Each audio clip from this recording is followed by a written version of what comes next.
West Indies ఒక dominating performance తర్వాత India qualification scene ఏంటి? చాలా కష్టం అయిపోయింది ఇండియాకి క్వాలిఫై అవ్వడం సెమీఫైనల్స్లో. ఇప్పుడు వేరే టీం మీద ఆధారపడాల్సిన అవసరం వచ్చేసింది. ఎందుకో నేను క్లియర్గా చెప్తాను, ఆయన కూడా నేను ఎక్స్ప్లెయిన్ చేస్తాను ఈ వీడియోలో.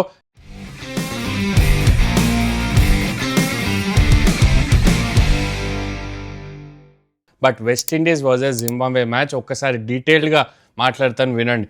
అక్కడ జింబాబ్వే టాస్ గెలిచి బౌలింగ్ ఎంచుకుంది వర్సెస్ వెస్టిండీస్. అది కరెక్ట్ డెసిషన్ రాంగ్ డెసిషన్ అని పక్కన పెడితే, స్టార్ట్ ఎట్లయితే చేశారో ముజర్ బానీ అద్భుతంగా వేశాడు. ఫస్ట్ 2 ఓవర్స్లో కేవలం 10 రన్లు మాత్రమే ఇచ్చాడు. అండ్ తనతో పాటు ఎంగ్రావా కొన్ని బౌండరీస్ ఇచ్చినా కూడా ఇంపార్టెంట్ వికెట్ బ్రాండన్ కింగ్ అయితే అందించాడు. ఇక్కడ ముజర్ బానీ కూడా చాలా చక్కగా వేస్తూ ఒక ఆపర్చునిటీ క్రియేట్ చేశాడు. సిమ్రాన్ హెట్మైర్ 9 మీద ఉన్నాడు, అప్పుడు క్యాచ్ డ్రాప్ చేయడం జరిగింది. దాని తర్వాత హెట్మైర్ పవర్ఫుల్ షో చూసాం మనం. ఎలా అయితే సిక్సెస్ కొట్టాడో, హెట్ విల్ సిక్సెస్ కొట్టాడో, ఎస్పెషల్లీ పవర్ ప్లే తర్వాత నెక్స్ట్ 2 ఓవర్స్లో 37 రన్స్ స్కోర్ చేశాడు. క్రీమర్ వేసిన ఓవర్లో 17 రన్స్, రాజా వేసిన ఓవర్లో 20 రన్స్ వచ్చినాయి. అక్కడ మొమెంటం మొత్తం షిఫ్ట్ అయిపోయింది వెస్టిండీస్ వైపు. అండ్ మొదటిసారి వరల్డ్ కప్లో ఒక పెద్ద టీం డామినెన్స్ చూస్తున్నాం మనం. వెస్టిండీస్ వాళ్ళ పవర్ మొత్తం కూడా చూపించాడు. పవర్ గురించి మాట్లాడితే పవల్ గురించి కూడా మాట్లాడాలి కదా. ఎలా అయితే హాఫ్ సెంచరీ సాధించాడో, హెట్మైర్ ఒక ఎండ్ రన్ స్కోర్ చేస్తున్నప్పుడు పవల్ సింగిల్ తీసి హెట్మైర్కి ఇచ్చాడు. హెట్మైర్ అవుట్ అయిన తర్వాత పవల్ స్టార్ట్ చేశాడు. హెట్మైర్ 7-4 7 సిక్సెస్, పవల్ 4-4 4 సిక్సెస్, మొత్తానికి 254 రన్స్ అయితే బోర్డు మీద పెట్టారు. వెస్టిండీస్ వాళ్ళు ఒకవేళ స్కోర్ చేయడం స్టార్ట్ చేస్తే అసలు వాళ్ళు ఆగదు. వాళ్ళ బ్యాటింగ్ లైనప్ అట్లుంటుంది. ఎంత పవర్ఫుల్ బ్యాటింగ్ లైనప్ అందరికీ తెలిసిందే. And they showed there power once again. ఈ టోర్నమెంట్లో చాలా అద్భుతమైన ఫామ్లో ఉన్నారు. షేడ్స్ ఆఫ్ 2016 మళ్ళీ తిరిగి వస్తున్నట్టు అనిపిస్తుంది. వాళ్ళు ఎప్పుడైతే ఛాంపియన్స్ అయ్యారో, ఇండియాలోనే ఛాంపియన్స్ అవ్వడం జరిగింది. ఇదే సేమ్ వాంకడేలో సెమీఫైనల్ వర్సెస్ ఇండియా వాళ్ళు ఎలా అయితే చేజ్ చేశారో అందరికీ గుర్తుంటుంది. వాళ్ళు ఎప్పుడు కూడా వాంకడేలో ఓడిపోలేదు. T20 వరల్డ్ కప్ హిస్టరీలో ఎప్పుడు ఓడిపోయింది లేదు. కోల్కతాలో కూడా వాళ్ళు ఎప్పుడు ఓడిపోయింది లేదు. Which they are playing against India on March 1st. ఆ మ్యాచ్ గురించి కూడా వద్దాం, ఇండియా గురించి కూడా డిస్కస్ చేద్దాం. సో ఇప్పుడు బౌలింగ్ వేస్తూ వాళ్ళ దగ్గర ట్రంప్ కార్డ్ ఎవరంటే పవర్ ప్లేలో అఖిల్ హుసేన్ ఎవరైతే చెన్నై సూపర్ కింగ్స్ పిక్ చేసుకున్నారో తను పవర్ ప్లే స్పెషలిస్ట్. టర్న్ చేస్తాడు, దాంతోపాటు ఆర్మ్ బాల్ కూడా వేస్తాడు. ఆ 2 బాల్స్ వేరీ చేస్తూ ఉంటాడు కాబట్టి బ్యాటర్కి ప్రెడిక్టబుల్గా ఇవ్వడు. అండ్ చాలా వికెట్స్ కూడా తీస్తాడు. ఆ మిడిల్లో పవర్ ప్లేలో ఏదైతే వేస్తాడో, స్పెషలిస్ట్ పవర్ ప్లే బౌలర్ వెస్టిండీస్కి. ఇండియా అగేన్స్ట్ కూడా బహుశా వేయగలుగుతాడు. లెఫ్ట్ హ్యాండర్స్ ఉన్నా కూడా తన దగ్గర వేరియేషన్స్ ఉన్నాయి. సో డెఫినెట్లీ అఖిల్ హుసేన్ వాళ్ళ ట్రంప్ కార్డ్. ఇనీషియల్గా బ్రేక్ త్రూస్ అందించాడు. ఫోర్డ్ న్యూ బాల్ షేర్ చేసుకున్నాడు, తను కూడా డీసెంట్గానే బౌలింగ్ చేశాడు. కానీ మిడిల్ ఓవర్స్లో మోటీ ఎలా అయితే బౌలింగ్ వేశాడో 4 వికెట్స్ తీశాడు. కానీ తను వేసే లైన్స్ ఒకసారి చూడండి, ఓన్లీ స్టంప్ లైన్స్ వేస్తాడు. 3 బోల్డ్లు కొట్టాడు. ఎస్, జింబాబ్వే బ్యాటర్స్ అంత ఎక్స్పీరియన్స్ లేదు. స్పిన్ క్వాలిటీ స్పిన్ అంత ఎక్స్పీరియన్స్ లేదు. ఇండియాకి వచ్చి ఫస్ట్ మ్యాచ్ ఆడుతున్నారు ఆఫ్టర్ 2016. 10 ఏళ్ళైంది వాళ్ళు ఇండియాలో ఆడి. ముంబైలో మొదటి మ్యాచ్ ఆడుతున్నారు వాళ్ళు T20 ఇంటర్నేషనల్లో. ఈ టోర్నమెంట్ అంతా కూడా వాళ్ళు చూస్తే డే గేమ్స్ ఆడారు, నైట్ గేమ్ ఒక్కడు కూడా ఆడలేదు. అందుకే సడన్గా వచ్చి నైట్ గేమ్ ఆడేసరికి వాళ్ళు క్యాచెస్ డ్రాప్ చేయడం చూసాము. అండ్ బ్యాటింగ్లో కూడా అంత వాళ్ళు ఎక్కువ రన్స్ స్కోర్ చేయలేకపోయారు. లాస్ట్లో ఈవెన్స్ కొట్టాడు కాబట్టి 146 కైనా వెళ్ళింది స్కోర్, లేకపోతే అంత కూడా వచ్చేది కాదు. ఇక్కడ ఏమైంది అంటే 107 రన్స్ తేడాతోటి వెస్టిండీస్ గెలవడంతో వాళ్ళ నెట్ రన్ రేట్ 5.3కి చేరుకుంది. అక్కడ ఇండియాకి ట్రబుల్ స్టార్ట్ అయింది.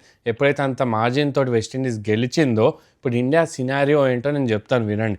ఇండియా సినారియో ఏంటంటే Feb 26న సౌత్ ఆఫ్రికా వెస్టిండీస్ ఆడబోతుంది. Afternoon game.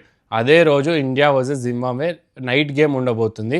So afternoon game ఏదైతే అహ్మదాబాద్లో జరగబోతుందో, సౌత్ ఆఫ్రికాకు ఒక రంగా హోమ్ గేమ్ అన్నట్టే. ఎందుకంటే ఇండియాతో కూడా చూసాం ఎలా అయితే వాళ్ళు ఆడారో. దాని ముందు లీగ్ ఫేజ్లో 3 మ్యాచ్లు ఆడారు. సో 5th గేమ్ వాళ్ళకి అహ్మదాబాద్లో, అది కూడా వెస్టిండీస్తో ఉండబోతుంది. కాబట్టి వెస్టిండీస్ ఏదైతే ఫామ్లో ఉన్నారో, సౌత్ ఆఫ్రికా ఎలా అయితే ఆడుతున్నారో, బ్లాక్ బస్టర్ మ్యాచ్ అది. ఇండియన్ ఫ్యాన్స్ అందరికీ చెప్తున్నాను, జాగ్రత్తగా ఆ మ్యాచ్ చూడండి, సౌత్ ఆఫ్రికాకి సపోర్ట్ చేయండి.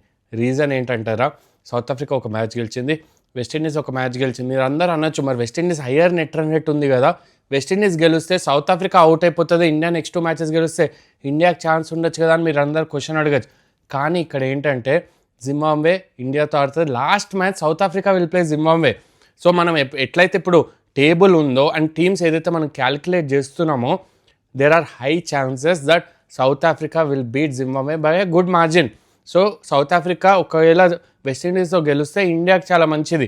సౌత్ ఆఫ్రికా వెస్టిండీస్తో గెలిచింది అనుకోండి, ఇది సినారియో 1, గెలిచింది అనుకోండి, ఇండియా నెక్స్ట్ 2 మ్యాచెస్ గెలిస్తే ఇండియా సెమీస్కి క్వాలిఫై అయిపోతుంది. ఒకవేళ వెస్టిండీస్ సపోజ్ ఒక 20 రన్స్ మార్జిన్ తోటి సౌత్ ఆఫ్రికా తోటి గెలిచింది బై 20 రన్స్, ఇండియా జింబాబ్వేని 203 రన్స్ మార్జిన్తో ఓడిస్తే దేల్ మ్యాచ్ వెస్టిండీస్ నెట్ రన్ అప్పుడు ఏదైతే ఉంటుందో అది మ్యాచ్ చేస్తారు.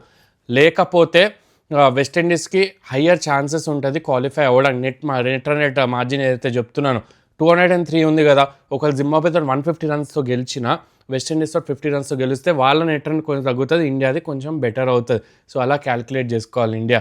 ఫస్ట్ ఆ మధ్యాహ్నం మ్యాచ్ సౌత్ ఆఫ్రికా గెలవాలి అని అందరు కోరుకోండి. అందరూ కూడా మధ్యాహ్నం పూట షకీరా పాట పెట్టుకొని వక్క వక్క ఇట్స్ టైమ్ ఫర్ ఆఫ్రికా అనుకుంటే తప్ప ఈ పని జరగదు.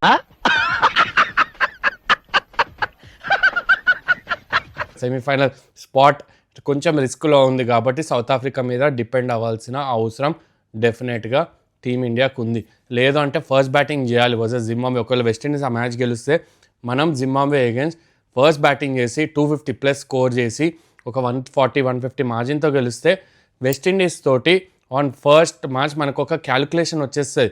ఎన్ని రన్స్ మార్జిన్తో గెలవచ్చు, లేకపోతే చేజ్ చేసేటప్పుడు ఎన్ని ఓవర్స్లో చేజ్ చేయాలి ఆ స్కోర్ అనేది మనకు క్యాలిక్యులేషన్ వస్తుంది. కాబట్టి కొంచెం ఈజీ అయ్యే ఛాన్సెస్ ఉంటుంది.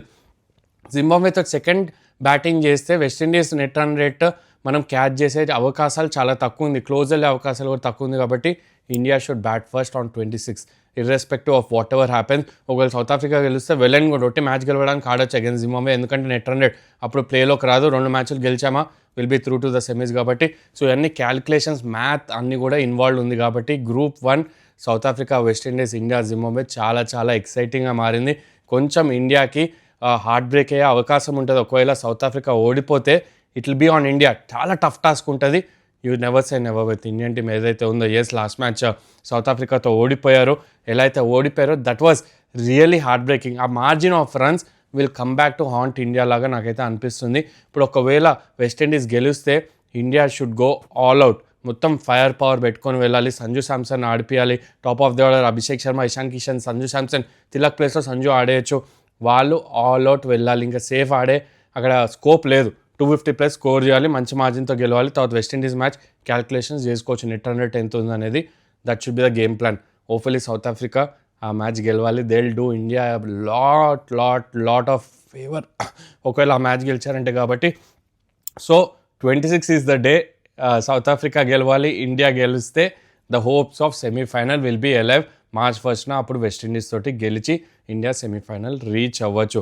అండ్ వేరే గ్రూప్లో చూసుకుంటే ఈరోజు ఇంగ్లాండ్ ఈజ్ ప్లేయింగ్ పాకిస్తాన్కి ఇది must win game. Already England ఒక మ్యాచ్ గెలిచింది, పాకిస్తాన్ ఒక మ్యాచ్ వాషౌట్ అయిపోయింది. కాబట్టి వాళ్ళు ఈరోజు గెలవడానికి చూడాలి. క్యాండీలో ఆడుతున్నారు, ఇంగ్లాండ్కి మంచి రికార్డ్ ఉంది క్యాండీలో. దీనికన్నా ముందు సిరీస్ శ్రీలంకని వైట్ వాష్ చేశారు, 2 మ్యాచ్లు క్యాండీలో గెలిచారు. లాస్ట్ మ్యాచ్ వర్సెస్ శ్రీలంక కూడా లో స్కోరింగ్ మ్యాచ్ ఇంగ్లాండ్ గెలవడం జరిగింది. కాబట్టి సో అదొక థ్రిల్లర్ ఆఫ్ అ మ్యాచ్ ఉండబోతుంది ఈరోజు. 2 గ్రూప్స్ కూడా ఎవరు సెమీస్కి వెళ్తారనేది ఇంకా కన్ఫామ్గా మనకైతే అర్థం అవ్వట్లేదు. అందుకే ఈ వరల్డ్ కప్ హీట్ అనేది ఇక్కడ నుండి ఇంకా పెరుగుతూనే వెళ్ళింది.